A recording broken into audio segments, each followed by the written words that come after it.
I mentioned it at the top of the episode. There was some movement on the F1 launch event. The F175 that we got, the reports are, at least from Autosport here, that they're going to decide against an F175 style season launch in 2026.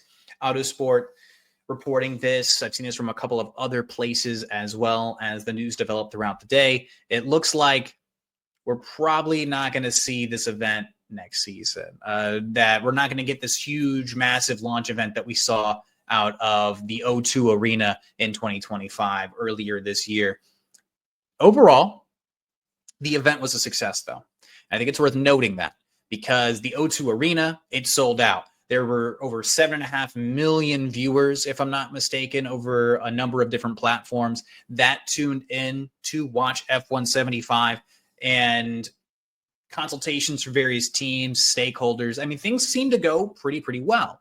But overall, it seems like with all the hubbub, with all the infrastructure, with all the drama, with everything that went into it, it being a very glitzy, glamoury event, I think F1 teams, especially in the midst of 2026's brand new regulation overhaul, as they want to solidify sponsorships, as they want to solidify exactly how the team is going to look, how the car performs, the infrastructure of everything, putting all that much more energy and time and focus into the 2026 cars, into approaching the 2026 season. At the end of the day, the stakeholders within all of this apparently just weren't as enthused about doing another one of these huge launch events. Now, overall, I liked the event. I thought it was a fun time. I thought that there were some issues with some creative decisions. I wasn't a big fan of the DJ they had for Alpine. I think that they got off to a really awkward position when it came to revealing the Stake F1 car. It took them like 5 minutes just to bring the car out on stage. The drum line was going crazy. And the hosting went pretty well. I thought it went okay. The celebrity event, the showing of Gordon Ramsay and stuff. We talked about it here on the podcast weeks and months ago now, it feels like at this point. But some reveals took a little bit too long, but overall, it was a pretty fun event. It allowed each team to kind of, display themselves, write their own narratives, get fans hyped up for the season, get them excited. We got a chance to hear from key members of team personnel, a lot of the team principals, the drivers themselves. There was, again, a glitz and glamour aspect of the sport that we kind of seen growing over the last few years. And I think that the fanfare aspect was pretty fun, and I was a fan of them trying something new. However, at the end of the day, it didn't seem like a lot of the teams just were really into it at the level that I think F1 as a whole was hoping that they were going to be. There seemed to be some dissent that it was just a really big show and a distraction for the sport. I know a number of fans didn't really like it. It seems like there was a mixed review. I could very well be in the minority on this too, that I kind of enjoyed it. Again, it was just a fun little social event at the end of the day. Having each team do their own livery car reveals over the course of February leading up to practice in Bahrain, to me, though, is still just fine as it is. The way that we had seen it in the past for years and years and years. It allows each team to bring its own curated experience to fans, the reveal, the way that they want things to be done.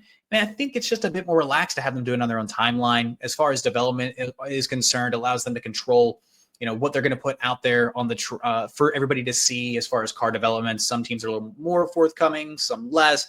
Some of us, we got to see some of the liveries for some of these cars and not really the cars themselves. That also being something worth monitoring and mentioning.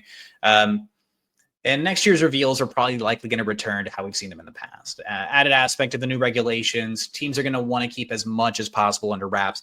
In the article, though, Autosport did mention that a future event similar to an F175 is going to continue to be considered. It seems to be like a year-by-year evaluation sort of situation rather than a concrete annual event. So we may see F180 for all we know in a few more years. But I want to know, did you guys enjoy F175? Do you think that they should or should not make F175 style events the norm going into the future?